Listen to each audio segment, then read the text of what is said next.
Hey guys, it's Mitch Stokes here with On Fire Fitness. This is your Food for Thought Friday.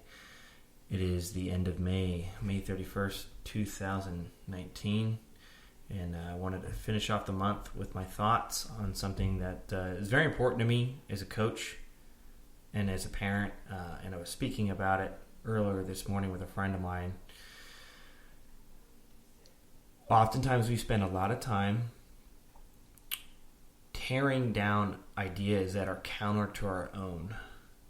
And while criticism is important and analysis is important, especially when we're talking about our belief systems, the way that we educate and coach people and the youth, it's important to realize that your audience better receives the information that you're trying to convey if you tell them what you are for, what you're about, what you believe in, and why you're supporting reasons, rather than telling them why you don't like an idea or you don't like a concept or a word or a belief system. It comes off negative, for one.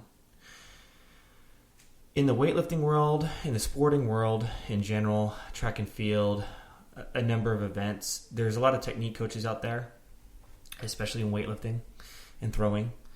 There's a lot of semantics involved, whether a deadlift is a push or a pull. They're pulling, not pushing. The bar needs to come toward the hips. The hips need to come toward the bar. It's an S pull. It's a straight pull. It's a this pull. None of it really matters that much. Whatever tools you're using, or coaching cues, or ways of getting to an athlete or getting to one of your students, or even your own child or an employee, maybe a relationship that you're in, the way that you broadcast to your audience is really important. Tell them what you're about, what you're trying to get them to do, and if that means that you have to change linguistics a little bit to get them to do what you're trying to get them to do so that they can be successful, then those semantics really don't matter.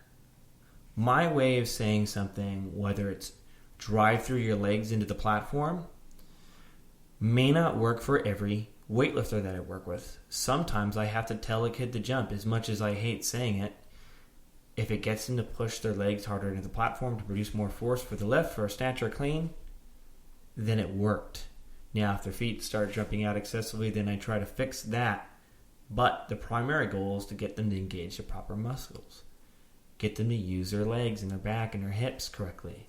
Whatever it is you have to do to convey that message, you do that. You don't have to tear down another coach's cues, another coaching style, a way of teaching, a way of parenting, another philosophy.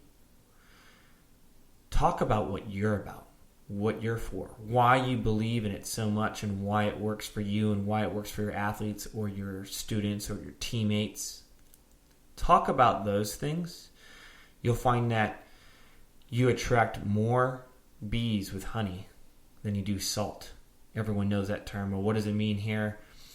Instead of talking about the negative, whether you're parenting or you're coaching, or you're managing a team, an office, whatever it is, when you focus on that negative and you don't replace it with some kind of positive, you're always telling people, well, I don't want you to do that. I don't want you to do that. No, don't do that. Don't do that. If you tell a 4-year-old or a 3-year-old all the time what not to do, but you're never telling them afterward what you want them to do, they're going to have a hard time figuring out how to make you happy. You have to communicate what's going to make you happy, what they need to achieve to keep the relationship good. Otherwise, they're playing a guessing game. And it can also breed a culture of negativity in your office or on your team or in your building, on your team where you're coaching or you're managing an office,